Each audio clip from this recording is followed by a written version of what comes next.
En esta noche nos acompaña para esta reflexión, plantear algunas ideas, Diego Falconi. Él es abogado con enfoque en derechos humanos y es doctor en teoría de la literatura y literatura comparada por la Universidad Autónoma de Barcelona. Es profesor de la Universidad Autónoma de Barcelona, investigador de la Universidad San Francisco de Quito. Colabora también con la Universidad Andina Simón Bolívar. Es director editorial de Jurisdictio, revista de Derecho, y codirector del grupo Intertextos entre el Derecho y la Literatura. Sus líneas de investigación giran en torno al comparatismo y análisis literario, el derecho y la normatividad, los estudios gays, lésbicos y queer, las teorías post-decoloniales y los estudios andinos, área donde cuenta con varias publicaciones. Es Premio Casa de las Américas 2016 en categoría ensayo y ha coeditado y ha publicado varios textos, monografías de investigación alrededor de temas conexos. Esta noche entonces Diego nos va a plantear una reflexión, va a hacer su intervención, después del cual intentamos que se abra, digamos, un conversatorio, un debate, por si hubieran preguntas o comentarios o puntualizaciones a la presentación de Diego. Muchas gracias de nuevo a todos por estar aquí y disfrutemos de esta noche.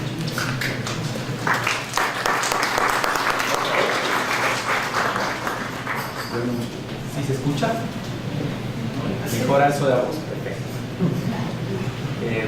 Buenas noches con todos, con todas, con todes. Yo estoy muy contento de estar aquí en Cuenca. Quiero agradecer a Martín Calle de la Casa de la Cultura, a Israel Hidrogo de la Universidad de Cuenca y a Tatiana Armendáriz, que ha curado y ha preparado esta tan interesante muestra. Yo vengo a hablarles sobre tecnologías del cuerpo, específicamente tecnologías del sexo, tecnologías de género y tecnologías del yoga. Y voy a utilizar como parte de mi caso de estudio el cuerpo seropositivo latinoamericano. Si ustedes me permiten, yo hablo desde la teoría, como ya me presentaron, yo soy un académico, me ubico desde esta matriz. Me perdonarán si a veces mi discurso resulta un poco árido, trataré de que no sea así. Y en todo caso, si es que al final tenemos preguntas o dudas, estaré contentísimo de responderlas. He dividido la conferencia en algunas partes. La primera es sobre las tecnologías de sexo. Tienen aquí las diapositivas que me estarán acompañando detrás. Una de las cuestiones que yo quiero enfatizar es cómo siempre que pensamos en tecnología, inmediatamente se nos vienen estos avances tecnológicos. Como pareciese que el internet, los teléfonos inteligentes o las naves espaciales son lo que constituye la tecnología. Pero desde una perspectiva teórica, la tecnología va mucho más allá. La tecnología es mucho más profunda. Y en este sentido, hay que decir que moldea nuestras vidas de modo más intenso de lo que creemos. El marxismo, que fue una teoría importante a lo largo del siglo XX, abordó las tecnologías de modo crítico y dijo que las tecnologías son lo que permitían la dominación de la clase. La antropología cultural, que está ligada, como ustedes ya vieron, a este conversatorio, gracias a Israel, nos comentaba que además la tecnología entendía el valor que los cuerpos humanos y no humanos tenían en el desarrollo de la cultura humana. No obstante, en el siglo XX, la tecnología tiene que ver con el sujeto. En realidad, cualquier discurso que venga de la academia, de la política y del arte es pensar en el sujeto. Y en este sentido, entender que el sujeto, es decir, todos nosotros, pero en realidad todo lo que viabiliza que nosotros seamos nosotros, es fundamental. Michel Foucault, justamente, se centra en la tecnología. Entendiendo la tecnología como esto que les voy a leer. La tecnología, que no es solamente estos avances, como pueden ser estas computadoras o estos micrófonos, es el conjunto de teorías y de técnicas que permiten el aprovechamiento práctico del conocimiento científico. Por tanto, siempre que hablamos de tecnologías, hablamos de la cultura humana. Todas las culturas han tenido tecnología. Curiosamente, este ideal desarrollista siempre nos hace pensar que la tecnología es todos estos avances que les estoy comentando. Pero tal como les mencionaba, Michel Foucault, que es un filósofo francés, hablaba de las tecnologías del sexo. Recordando, por favor, esto: conjunto de teorías y técnicas que permiten el aprovechamiento práctico del conocimiento humano. Esa es la tecnología. Y lo que nos dice es que, básicamente, a partir del siglo XVIII ocurre algo con la tecnología, sobre todo con las tecnologías enfocadas al sujeto y al cuerpo. Voy a leer esto para que podamos entender mejor. La hipótesis de un poder de represión ejercido por nuestra sociedad sobre el sexo por motivos de economía parece muy exigua si hay que dar razón de toda esta serie de refuerzos e intensificaciones que un primer recorrido hace aparecer: proliferación de discursos cuidadosamente inscritos en exigencias de poder, solidificación de discordancia sexual y constitución de los dispositivos capaces no solo de aislarla, sino de suscitarla, de constituirla en focos de atención de producción obligatoria de confesiones e instauración a partir de allí de un sistema de saber legítimo y de una economía de placeres múltiples. ¿Qué nos cuenta esta, digamos, esta cita un poco rebuscada? Lo que nos está diciendo es que a partir del siglo XVIII se crea un saber sobre el cuerpo.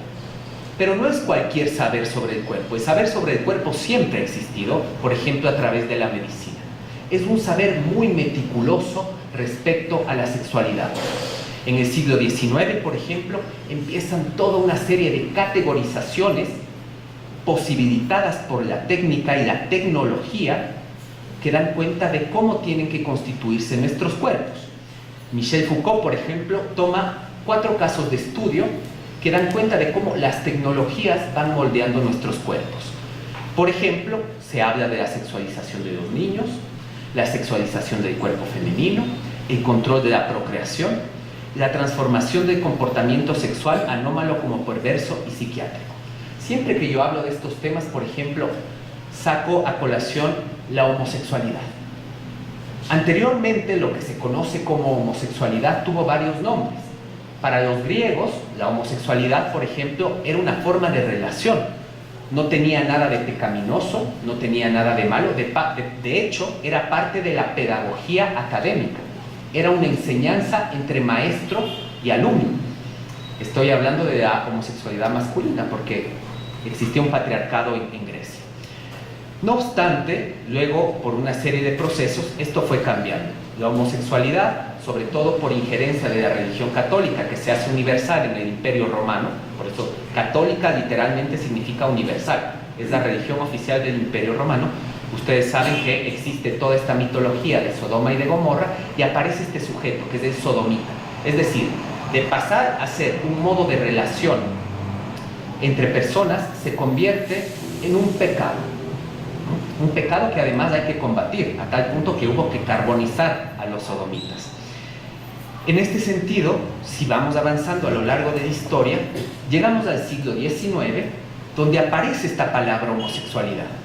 Antes hubo diversas maneras de definir esto, ¿no?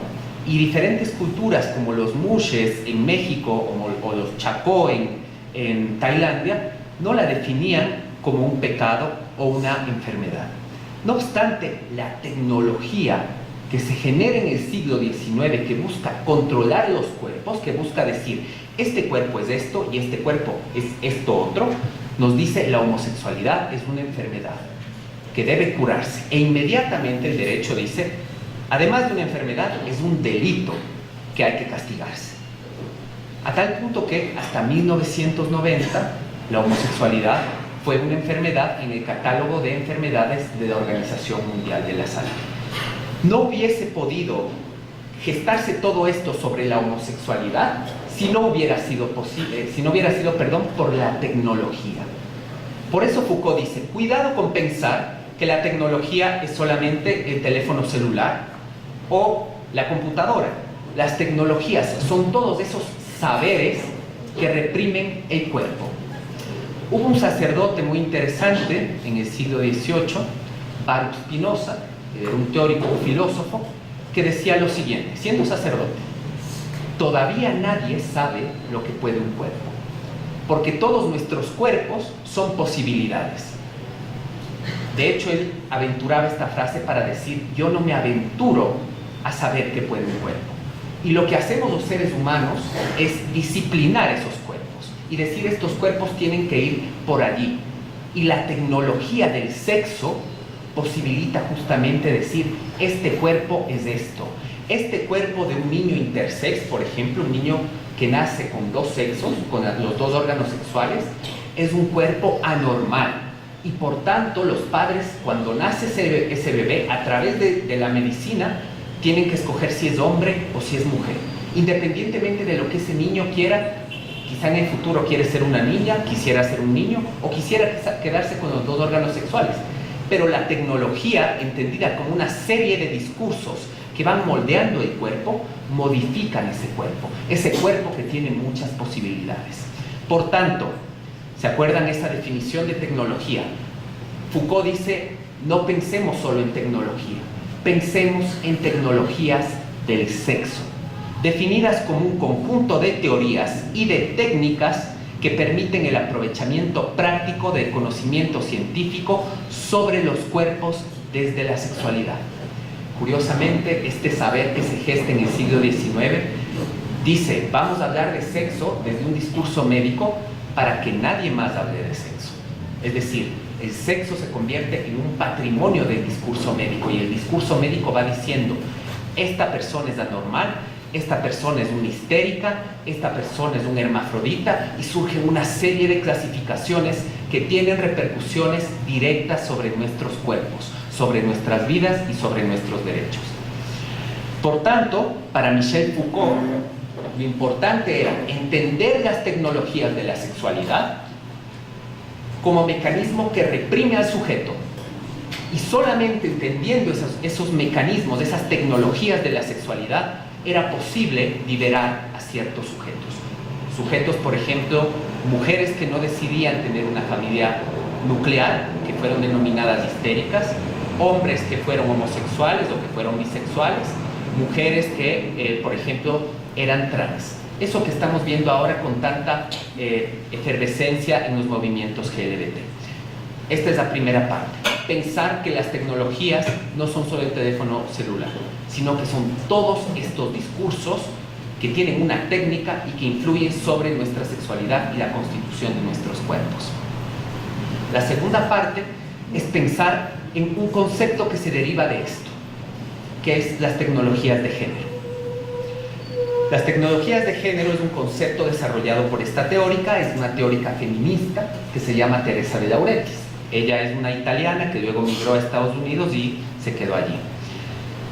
Y ella lo que propone es que pensar el sexo es un equívoco, porque para Michel Foucault, es decir, esto que propuso Michel Foucault, de decir que hay una serie de discursos que van disciplinando nuestro cuerpo, es verdad, pero lo que ella decía es: también tenemos que hablar de tecnologías de género.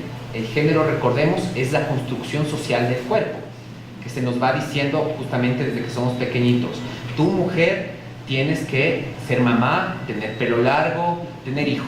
Y tú, hombre, tienes que ser varonil, valiente, no emocional, tener un trabajo y ser solvente.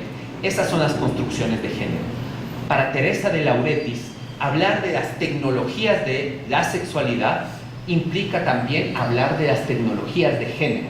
Es decir, no es solamente cómo se disciplina el cuerpo, sino cómo históricamente se ha disciplinado binariamente, diciendo: tú eres un hombre y tú eres una mujer. Cuestión que además desde la ciencia contemporánea se empieza a cuestionar. Por ejemplo, la científica Anne Fausto Sterling ha determinado que existen 5 tipos de sexualidades: hombre, mujer y 3 intermedias, definidas además desde el discurso médico, por hormonas, órganos sexuales, etcétera, etcétera. Por tanto, pensar las tecnologías de género implica entender que todos los discursos que componen el sexo, componen ese sexo desde una matriz binaria, que es el gran problema que tiene Occidente, y que si algo tenemos que aprender de las cosmovisiones ancestrales era pensar justamente más allá del binario, ¿no? De hecho, Israel presentaba generosamente este premio que yo gané en Casa de las Américas, el premio Casa de las Américas que gané trataba de probar justamente cómo aquí, en la zona andina, las poblaciones indígenas, por ejemplo, tuvieron relaciones homoeróticas. Ahora hay este discurso de que pareciese que las poblaciones indígenas no tuvieron relaciones homoeróticas ni lesboeróticas. Ahora esto se desmiente, justamente tiene que ver con estas tecnologías binarias que vienen pensadas sobre todo de Occidente. Por tanto, primer punto, existen unas tecnologías que van construyendo nuestros cuerpos y nuestras sexualidades y las van ordenando, tratando de limitar las posibilidades del cuerpo. Punto 2, todas estas tecnologías de la sexualidad son tecnologías de género en tanto que tratan de construir cuerpos binarios, hombres y mujeres. Y el tercer punto tiene que ver con las tecnologías del yo. Que este es el punto que a mí me interesa resaltar más la noche de hoy.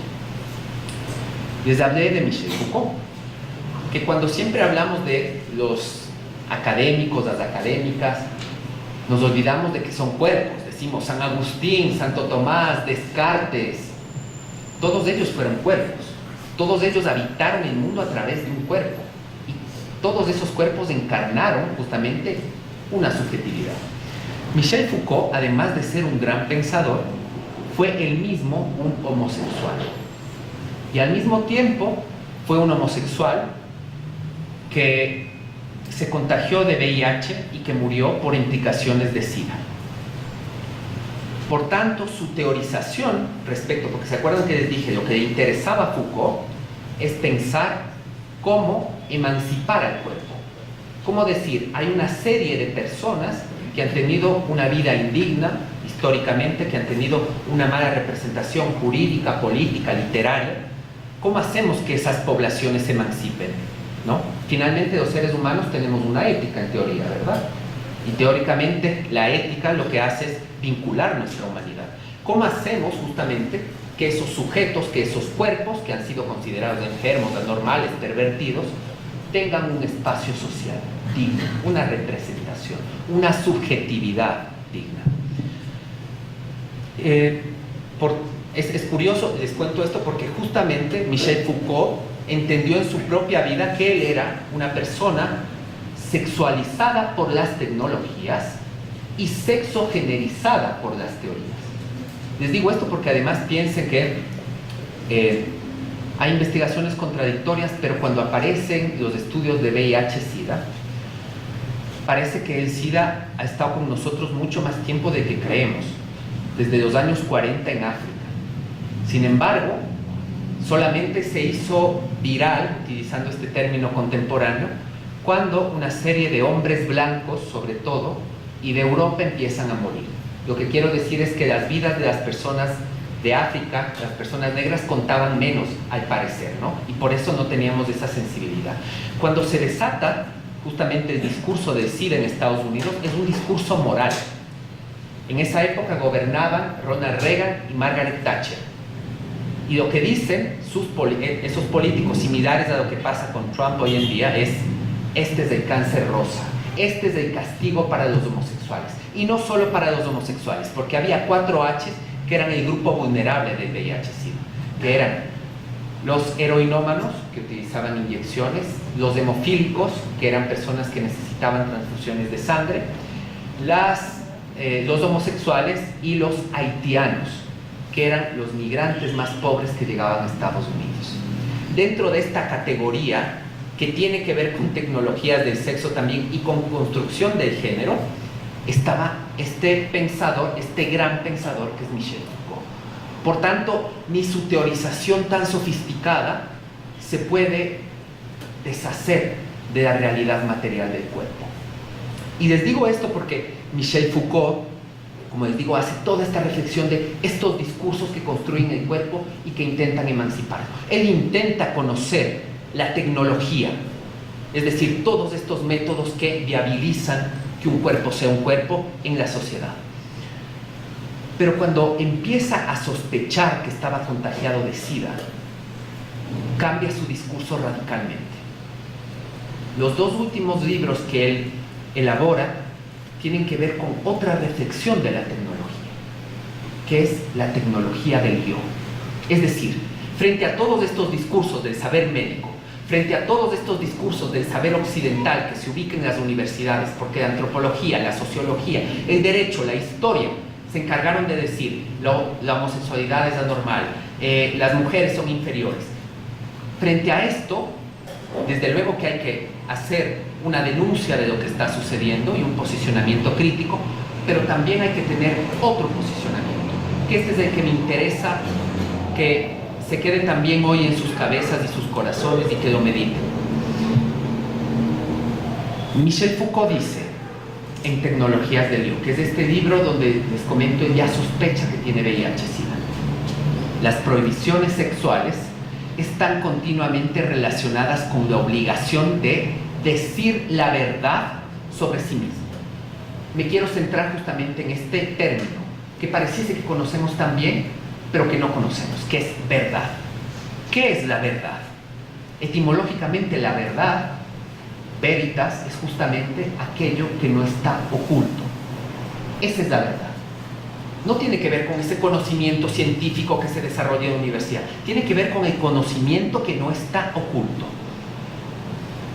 En este texto, Michel Foucault dice, ¿cuál es ese conocimiento que no está oculto? ¿Cómo puedo yo generar, yo como sujeto, ante todos estos discursos ideológicos que construyen mi cuerpo científicamente, cómo puedo yo encontrar esa verdad sobre mí mismo? Y él desarrolla algo fundamental.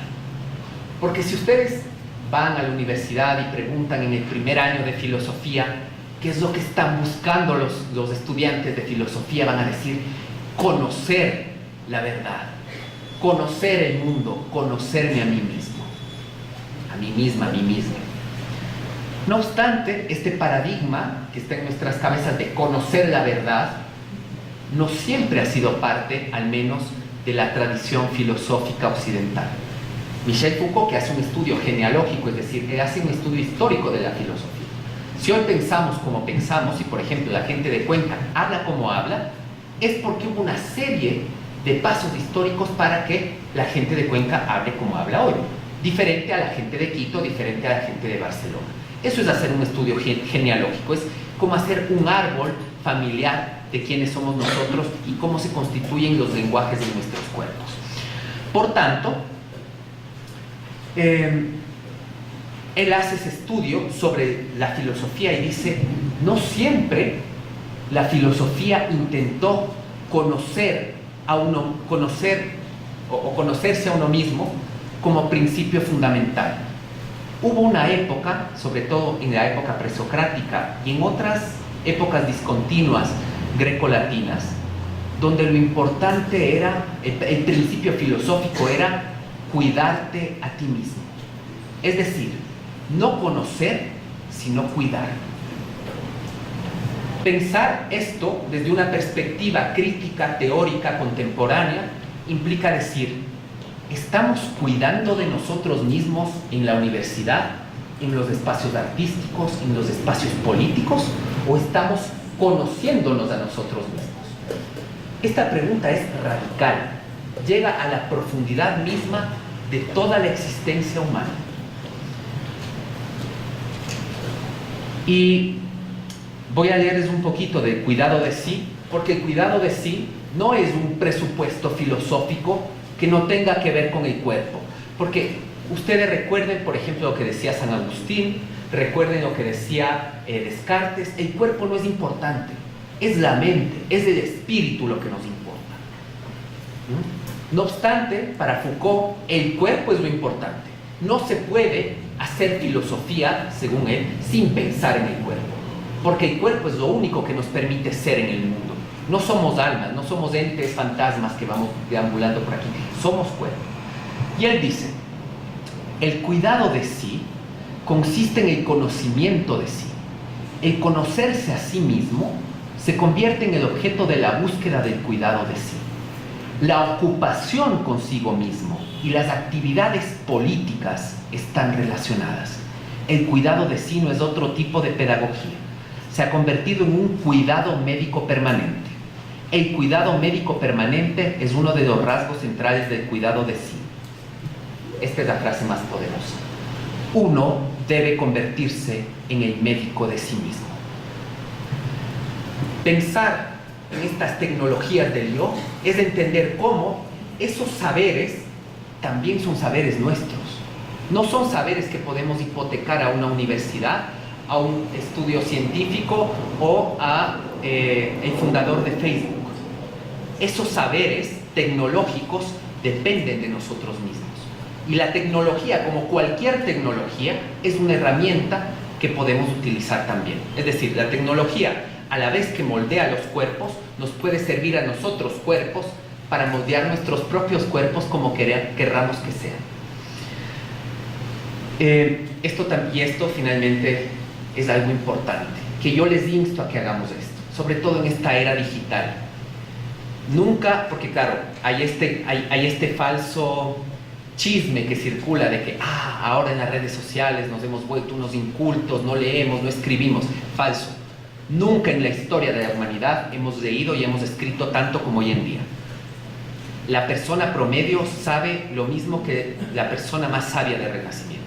Es decir, tenemos un gran conocimiento del mundo, no sé si un conocimiento ético, pero sí un conocimiento sobre el mundo. Y aquí viene lo importante, porque escribir podemos escribir de todo y leer podemos leer de todo. Pero yo les invito a que pensemos justamente en cómo estas técnicas, estas tecnologías del yo pueden aplicarlas también en su propia vida. El cuidado de sí se vio relacionado con una constante actividad literaria. El sí mismo es algo de lo cual hay que escribir. Una de las características más importantes de ese cuidado de sí mismo implicaba tomar notas sobre sí mismo, que debían ser releídas, escribir tratados o cartas a los amigos para ayudarles y llevar cuadernos con el fin de reactivar para sí mismo las verdades que uno necesitaba como persona. La escritura, por tanto, es fundamental para conocernos a nosotros mismos. Y de hecho, pareciese que hacemos esa acción. ¿Qué dispositivo de escritura del yo más difundido que el selfie? Yo me saco un selfie.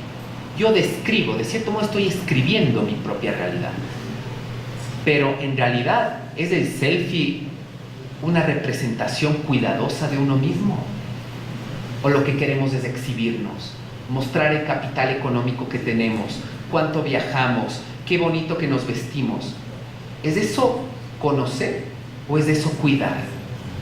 Yo me decanto por decir que eso es conocer, dar a conocer, que además Foucault dice tiene que ver mucho con la religión católica y con la confesión.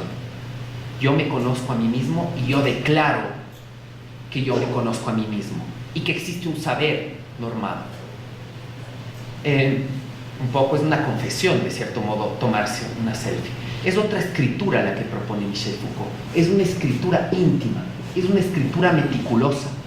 Yo recuerdo, perdónenme que me ponga a mí mismo como ejemplo, pero yo recuerdo las cartas que yo me escribía con mi mamá cuando yo tenía 16 años y viajé de intercambio a Estados Unidos por un año.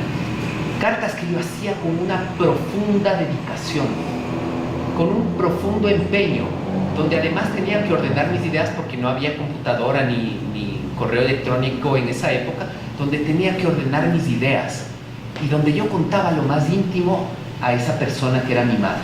Y ella respondía con la misma meticulosidad, ella respondía con el mismo esmero, con el mismo cuidado. De cierto modo, el cuidado de mí mismo era el cuidado de otro. Esa relación epistolar que manteníamos era una relación de cuidado. Desde luego las redes sociales pueden ser formas de cuidado, pero yo creo que en esta explosión de las redes sociales ahora son redes de conocimiento, de decir yo soy esto, tú eres esto, este es el saber que nos legitima. Y creo que es interesante, teniendo en cuenta que el conocimiento es fundamental, es decir, aquí no estoy diciendo dejen de conocer, lo que estoy diciendo es aprendan a cuidar. Aprendamos a cuidarnos. ¿Cómo conocemos y cuidamos al mismo tiempo?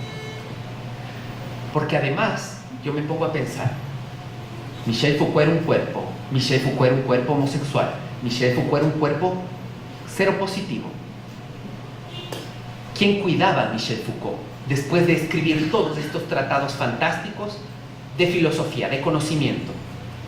¿Se preocupó Michel Foucault por cuidar o por conocer?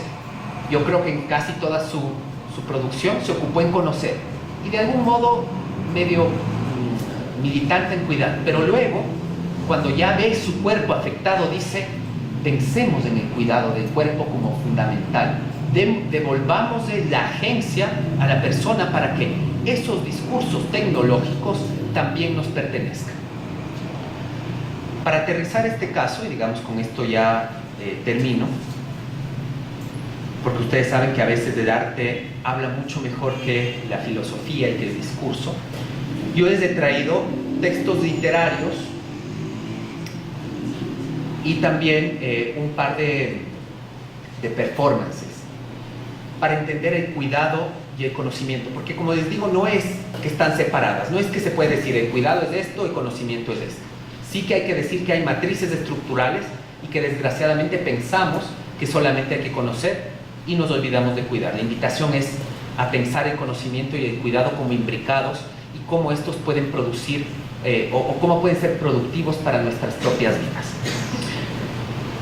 Parto del cuerpo seropositivo latinoamericano. Ustedes ya saben que al ubicarnos en el sur, en América Latina, estamos lejos de esos debates, lejos y cerca de esos debates que ocurren en nuestras proximidades. Hay dos novelas de las que yo les quiero hablar, de dos escritores, además importantes porque los dos fueron homosexuales. Uno de ellos, Reinaldo Arenas, que fue cubano, que murió de SIDA también por complicaciones de SIDA en Nueva York.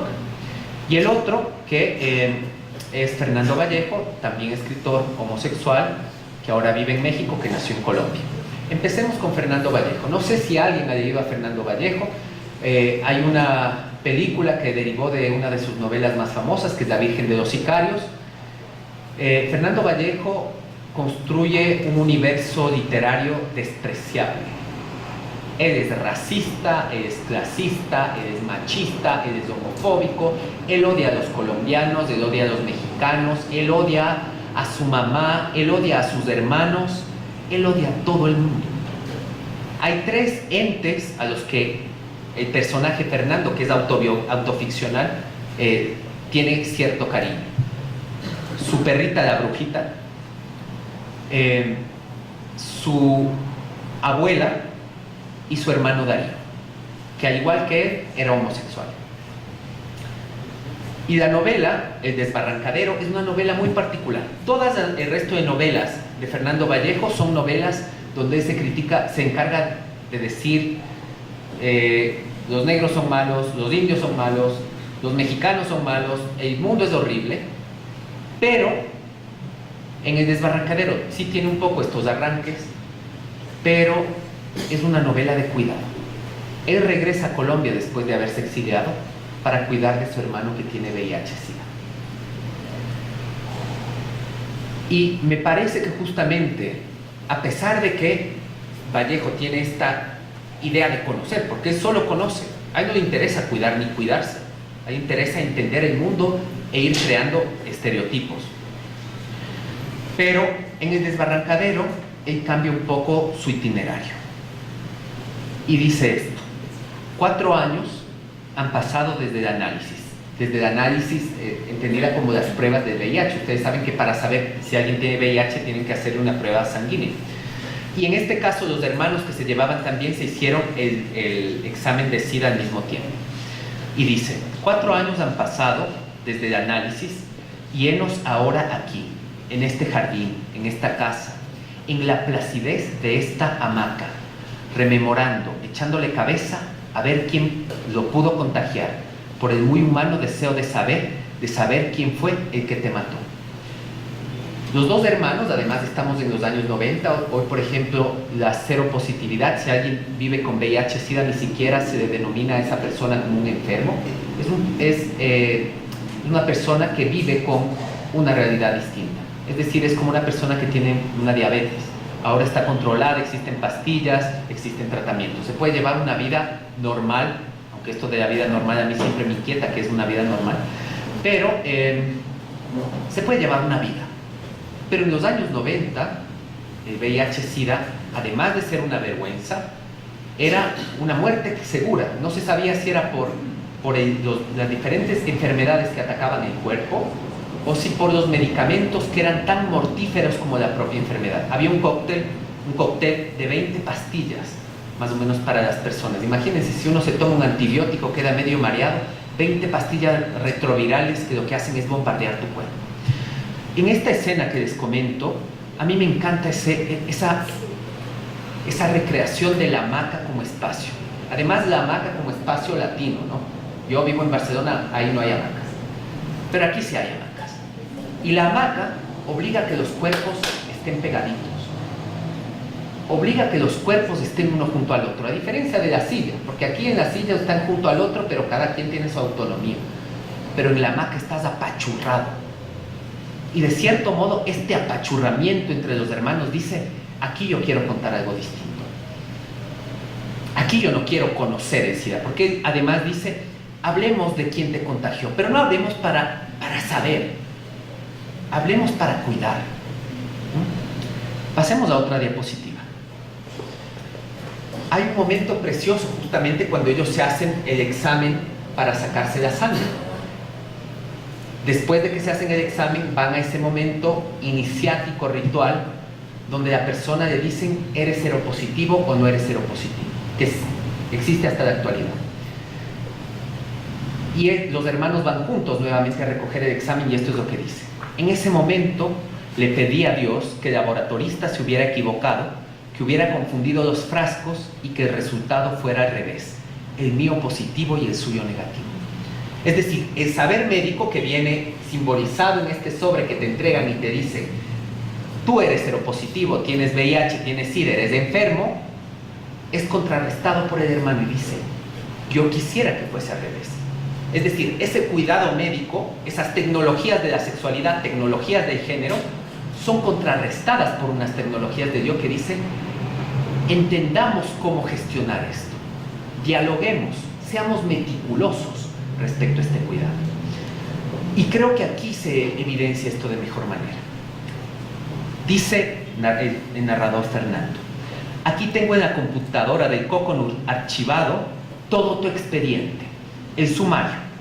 Con la sífilis entró el SIDA. Fue una infección mixta la tuya, promiscua, por una desaforada promiscuidad. Pero bueno, no te lo estoy reprochando, te lo estoy comentando por interés científico. Imagínense cómo estaría escrito esto en un diagnóstico médico. El paciente recibió una carga de virus, se recomienda esta medicación, ¿no? Con ese discurso aséptico que tiene la medicina y que es parte de su constitución. De alguna forma, compartir esa enfermedad, porque además, perdón, les hago una pregunta. Todos nos hacemos análisis médicos. ¿Ustedes comparten sus análisis? ¿Ustedes leen los análisis médicos de sus hijos, de sus esposas, de sus hermanos, de sus amigos? A veces. Depende. Pero muchas veces pareciese que ese saber es entre el médico y tú. Por eso Foucault decía: hay una cosa un poco rara con la confesión, ¿no? Es entre el sacerdote y tú la confesión. Aquí es entre el médico y tú. ¿Qué pasa si disputamos ese saber y compartimos ese saber, y si deshilachamos ese saber? Que eso es lo que está haciendo aquí Fernando Vallejo. ¿Cómo recomponemos? ¿Cómo hacemos apropiado ese saber tecnológico en nuestro propio cuerpo? Al final de la novela sucede esto. Muere, desde luego, el hermano, no podía ser de otra forma. Me quedé de una pieza, querido amigo. Habíamos soñado lo mismo, porque los hermanos habían soñado lo mismo. Y es que le voy a decir una cosa: al final Darío tenía el alma sincronizada con la mía. Sueño por sueño, recuerdo por recuerdo, esa foto y ese sueño de ese río resume con la verdad profunda lo que decanta el tiempo mi relación con Darío. De hecho, la portada del libro es esta, porque su hermano Darío, de hecho, murió de VIH-Sida. Y ese es el hermano mayor con el hermano menor. Pero lo interesante que nos dice la novela es que a él no le interesaba Darío porque fuese su hermano. A él le interesaba, y cito literalmente, era porque era mi hermano maricón. los dos entendíamos todas estas disciplinas de la sexualidad sobre los cuerpos. Esa era la vinculación, esa era la intimidad. No era la intimidad de ser hermanos, porque él se lleva fatal con sus otros hermanos. Era la intimidad de entender esa problemática. Por tanto, como nos decía Foucault, se puede ser político en el cuidado de uno mismo. Se puede crear redes de cuidado respecto a cualquier tema. ¿Qué media este discurso del saber? Les voy a poner en contraposición una historia muy distinta, que es la de Antes que anochezca de Reinaldo Arenas. Reinaldo Arenas era un escritor disidente, cubano, homosexual, censurado por el régimen castrista. Hasta ahora, cuando yo estuve en Cuba, no se puede conseguir un solo libro de Reinaldo Arenas, es un escritor prohibido, porque es muy incómodo para el régimen. Y él escribe una autobiografía que se llama Antes que anochezca, donde, a diferencia del anterior texto, donde había una retórica de cuidado, quiero que vean justamente cómo opera el conocimiento sin la red de cuidado. Esto es cuando él estaba en el hospital. Los dolores eran terribles y el cansancio inmenso. A los pocos minutos llegué a René Cifuentes y me ayudó a limpiar la casa y a comprar algo de comer. Después me quedé solo. Como no tenía fuerzas para sentarme a la máquina de escribir, comencé a dictar a una grabadora la historia de mi propia vida. Hablaba rato y descansaba y seguía. Y seguía así, trabajando en mis memorias. Yo grababa un cassette y se lo daba a un amigo, Antonio Valle, para que lo mecanografiara. Aquí también hay un cuidado, pero es un cuidado en soledad. Es decir, la persona infectada e infecciosa que a través de una grabadora va traspasando su saber. ¿Qué es esta autobiografía? Es decir, el escrito que leemos es parte de este proceso. Aquí podemos ver el cuidado. Pero miren justamente esta contraposición. Esta es la autodescripción, el autorretrato, el selfie que se hace Reinaldo Arenas. Y dice: de todas partes me salían tubos, de la nariz, de la boca, de los brazos. En realidad parecía un ser de otro mundo, parecía más un ser de otro mundo que un enfermo. No voy a contar todas las peripecias que padecí en el hospital. Justamente aquí podemos entender cómo funciona la tecnología del sexo, la tecnología del género, la tecnología de Dios, no, de esas dos tecnologías. Porque esa estampa que nos pinta es la de un extraterrestre, es de un ser tecnológico que no está conectado a nadie, que está absolutamente solo. Su modo de conexión al otro, y esta figura es interesante, es a través del tubo. Y con esta termino.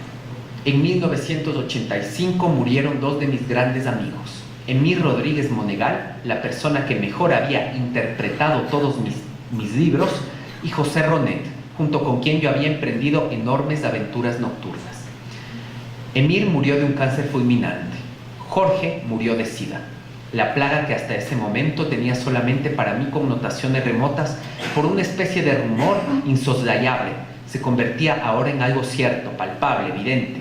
El cadáver de mi amigo era la muestra de que muy pronto yo también podía estar en esa misma situación. Esta escena es terrible. Las dos únicas personas con las que él tenía ese cuidado, un cuidado erótico, las grandes aventuras nocturnas, pero por otro lado, ese cuidado de quien lee tus textos, porque acuérdense eso, el cuidado de uno mismo también pasa por escribir y leer. Cuando digo escribir y leer, no es solo esa escritura tradicional, puede ser la fotografía, puede ser el arte, cualquier tipo de expresión en realidad, la oralidad, pero con meticulosidad y cuidado. Las dos personas más meticulosas con Reinaldo Arenas mueren y él se queda solo. Finalmente, él tiene que suicidarse porque no soportaba los dolores del SIDA, o los dolores de las enfermedades que llegaron con el SIDA. Quiero, como les comenté, y todavía me quedan 5 minutos, así que estoy a tiempo, presentarles además ciertas expresiones que no tienen que ver con la escritura y que tienen que ver con el cuidado positivo latinoamericano. Este es un autor, es un artista que se llama Félix González Torres, que es cubano, pero terminó exiliándose en Estados Unidos. Y él tiene una serie de fotografías que además se exhibieron en el espacio público en pancartas gigantescas en la época de la mortandad terrible del SIDA, donde propone este espacio vacío, este espacio de ausencia, este espacio de intimidad, que es la cama que compartía con su pareja que murió de SIDA. Ese es el espacio que ocupa el cuerpo que ya no existe. Lo que intenta hacer Félix Torres es justamente denunciar esas tecnologías de sexo, de género, que por ejemplo no se ocupaban de los cuerpos seropositivos. Ahora existen un montón de películas al respecto, pero al mismo tiempo quería mostrar ese cuidado respecto al cuerpo del otro. Me parece que este es un ejemplo muy exitoso al momento de pensar esto. Y esta es otra instalación súper interesante que es sin título, pero que en realidad fue rebautizada como 79 kilos. Esta es una instalación que básicamente muestra una montañita de caramelos. Y en realidad las personas que interactúan, es decir, si es que esta instalación estuviese aquí, la invitación sería que ustedes vayan y chupen los caramelos, es decir, hay que comerse los caramelos. Pero luego, por la noche, las personas que regentan el museo tendrían que restituir eso, porque su pareja, cuando murió de SIDA, su pareja que además era grande, murió pesando 79 kilos. Compartir ese cuerpo, pero compartir también de cierto modo con ese cuidado, con esa meticulosidad de rearmar esa montañita, nos recuerda de este proceso, y un proceso interesante que me parece que es interesante. Y les quiero, por el contrario, mostrar por último, y ahora sí termino, un video de una residencia seropositiva que ocurrió en Quito. Un artista, bueno, la Cicalíptica, que es un grupo de artistas contemporáneos que ganaron el premio Mariano Aguilera, propusieron justamente pensemos artísticamente, decía. Y yo quiero que vean un segundo esta performance, que es una performance de denuncia. Aquí no hay mucho cuidado. Aquí más bien hay una idea de denunciar. Este es el Centro Contemporáneo, este es, digamos, la persona que realizaba la performance. Y lo que trata de hacer ella es, perdón que les vaya relatando, pero dado que no hay sonido, creo que es así como funciona mejor. Ella va escribiendo con pintalabios rojo el acrónimo VIH, ¿no? Para decir virus de inmunodeficiencia. Ella es una de las muchas mujeres que nació con VIH-Sida, porque digamos, el VIH-Sida no afectó solamente a los cuerpos homosexuales, sino a una serie de otros cuerpos. Y ella lo que trata de hacer es escribir esto con pintalabios, que además es una marca de género, una tecnología de género, e inmediatamente con este trapo lo que ella intenta es borrar ese VIH que está en su cuerpo. Con cierta meticulosidad, es decir, ella está ocupándose de su cuerpo, ella está tomando el cuidado de sí, pero, y voy a ir adelantando porque ya vamos un poco tarde, pero como ustedes ven, ella insistentemente empieza a tratar de quitarse ese pintalabios, que no es fácil de quitar, ¿no? Y en realidad lo que termina ocurriendo, que se ve ya aquí casi al final, es como ella está en la performance, es decir, ella está sintiendo esto, incesantemente llega a una frustración de entender que no puede quitar esa escritura sobre su cuerpo, ¿no? Entonces, finalmente, y si quieren ya pueden encender la luz, la propuesta es entender cómo esas tecnologías de la sexualidad, cómo esas tecnologías del cuerpo, al igual que este pintalabios, porque además del pintalabios con el agua genera una pasta que es más difícil de quitar que si fuese seco. está inscrita en nuestros cuerpos y es muy difícil borrar. Finalmente, ante la frustración, ella se levanta y se va desnuda. Pero es una forma de decir justamente cómo, ante esos discursos de las tecnologías, de la sexualidad, de las tecnologías del género, ese cuidado es un cuidado complejo, no es un cuidado sencillo. Yo voy a concluir aquí. Y la invitación es justamente a pensar, como les decía, la tecnología entendida como una serie de discursos, como una serie de procesos que tienen que ver con los avances tecnológicos, que dan cuenta, sin embargo, de cómo nuestros cuerpos tienen que ser disciplinados. Mi invitación, desde luego, es, retomando la frase de Baruch Spinoza, a pensar las posibilidades del cuerpo, a entender las posibilidades éticas del cuerpo, y a que hagamos ejercicios políticos ciudadanos situados de reescritura de esas escrituras que se van ciñendo sobre nuestros cuerpos. Muchas gracias.